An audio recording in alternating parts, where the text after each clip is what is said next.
তোকে আমি দেখাচ্ছি কেমন করে হাসছে। আমার একটু হাসতে বলো।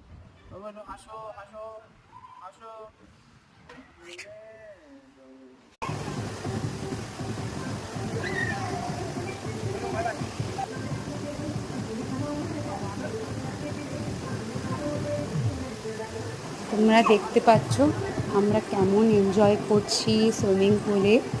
তো দারুণ ছিল হোটেলটা। আর আমাদের এই ওয়াটার পার্কের এক্সপিরিয়েন্স ব্যাপক ছিল। কলকাতার আর ওই ওয়াটার পার্ক আছে অ্যাকুয়াটিকা আর নিকো পার্কে, ওখানে আশা করি আর যেতে হবে না। এখানে যা যা আছে বাচ্চাদের হলেও বড়রা সব করতে পারবে, মানে এরকম করা আছে। তো দারুণ আমরা এনজয় করেছি। মানে আমার ছেলেই শুধু একটু ভয় পাচ্ছিল, ওই উপর থেকে জলটা একটু পড়ছিল তো তাই। এছাড়া মানে সব কিছুই হোটেলের ভালো। হোটেলের মানে রিভিউ দেওয়ার জন্যই আমি আজকে ভয়েস ওভার দিচ্ছি।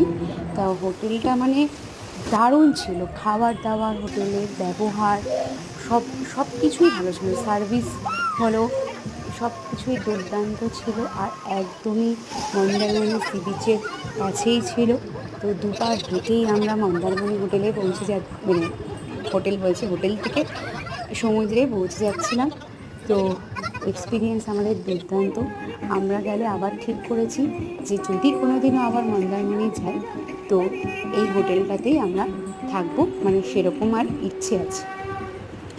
তো সব মিলিয়ে খুব ভালোই লাগলো। আর আমার হাজবেন্ড তো ওই সাঁতার কেটে খুব আনন্দ পেয়েছে। তো দেখছো তোমরা যে ও সাঁতার কাটছে, আমরা একটু নাচ করছি। আমার ছেলে কোথায় তোমরা একটা ভাবছো তো, আমার ছেলে ছিল ওই সামনে যে কটেজগুলো ছিল তো তার সামনে ওকে বসিয়ে রেখে এসেছি। তো কিছু খেলনা দিয়ে, তো ওখানেই ও খেলছিল। তো সেই সময় আমরা ঠিক করেছি যে চলো এই একটা সময় যে ভিডিও করা। চলো আজকের মতন টাটা।